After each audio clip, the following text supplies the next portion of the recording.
माननीय अध्यक्षा महोदय,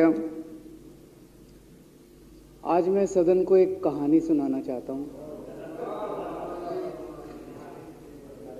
कहानी का शीर्षक है चौथी पास राजा।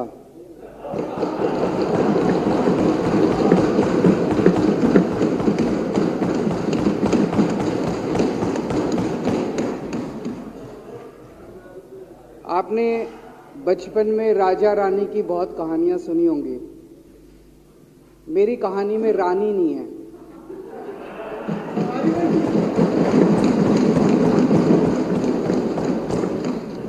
बस राजा है। ये कैसे राजा की कहानी है अध्यक्ष महोदया, जो अनपढ़ था,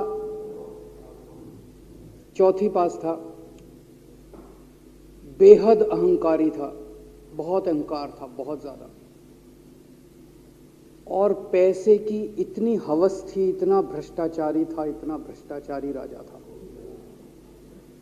ये एक महान देश की कहानी है। एक बहुत महान देश था, कई हजार साल पुराना देश। उस देश में एक गांव में एक बहुत गरीब परिवार में एक बच्चे का जन्म हुआ। जब बच्चे का जन्म हुआ तो ज्योतिषी ने कहा, गांव में ज्योतिषी होते हैं, आते हैं, वो पत्री बनाते हैं। ज्योतिषी ने कहा, माई तेरा लड़का बड़ा होके बहुत बड़ा सम्राट बनेगा। माई को यकीन नहीं हुआ, मेरा इतने गरीब हूं मैं, कहां से मेरा बेटा सम्राट बनेगा। तो उसने कहा, नहीं, तेरे बेटे के ग्रह बताते हैं तेरा बेटा बहुत बड़ा सम्राट बनेगा। बेटा धीरे धीरे बड़ा होने लगा। स्कूल, गांव का ही स्कूल था, स्कूल जाता था, उसका पढ़ने वढ़ने में मन नहीं लगता था। तो चौथी के बाद उसने किसी तरह से चौथी करी, चौथी के बाद उसने स्कूल छोड़ दिया। गांव के पास एक रेलवे स्टेशन था।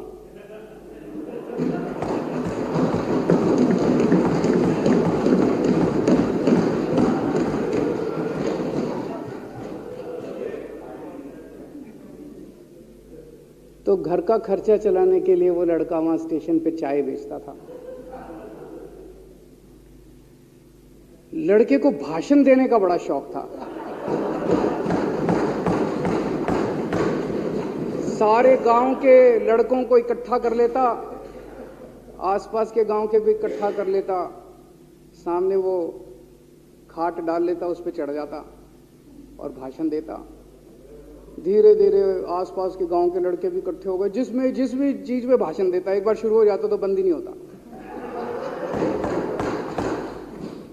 अब ज्योतिषी ने कहा था, लड़का बड़ा हुआ, बड़ा होके एक दिन उस महान देश का वो राजा बन गया। पूरे देश में उसका नाम हो गया चौथी पास राजा। लोग उसको चौथी पास राजा कहते थे। अब उसे आता जाता कुछ था नहीं, पढ़ा लिखा था नहीं। अफसर आते, कुछ कुछ अंग्रेजी में चपर चपर करते, उसको समझ नहीं आता। अफसर जो मर्जी उससे साइन करा के ले जाते, जो मर्जी उससे साइन करा के ले जाते। अब वो कुछ पूछे अफसरों से तो उसे भी शर्म आती थी कि मैं पूछूंगा तो उनको लगेगा अनपढ़ आदमी है, पता चल जाएगा। तो उसके भी दिल में ये रहता था, यार मैं पूछूं ना पूछूं। पता नहीं किस किस चीज पे उसने चौथी पास राजा ने साइन कर दिए। फिर धीरे धीरे राजा को ये बुरा लगने लगा, यार ये मेरे को चौथी पास कहते हैं। तो उसने एक फर्जी डिग्री बनवा ली। कहीं से फर्जी डिग्री बना के ले आया, एमए की। बोला मैं एमए हूं। तो लोगों को लगा, यार ये तो ठीक नहीं है, ये तो फर्जी डिग्री हम बना के ले आया हमारा राजा। तो लोगों ने आरटीआई डाली। जो आरटीआई डालता उस पर 25,000 रुपये जुर्माना।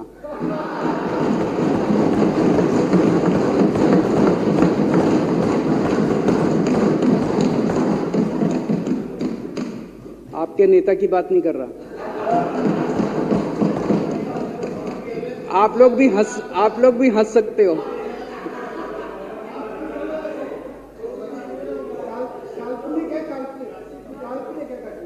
तो जो आरटीआई डाले उसको 25,000 रुपए का जुर्माना, जो आरटीआई डाले उसको 25,000 रुपए का जुर्माना।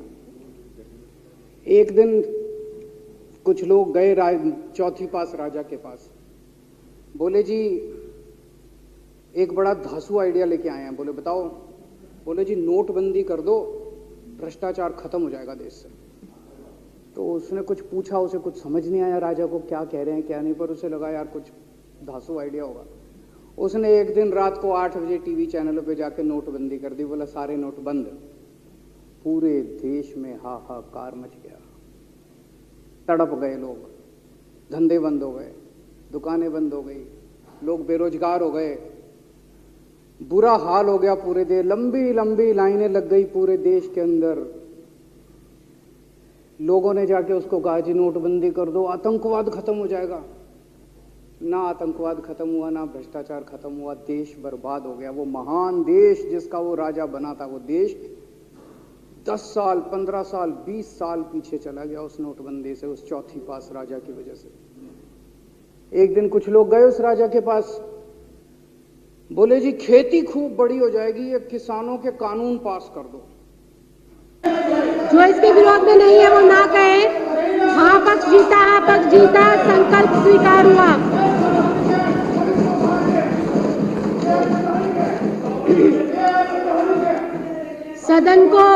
सदन को अनिश्चित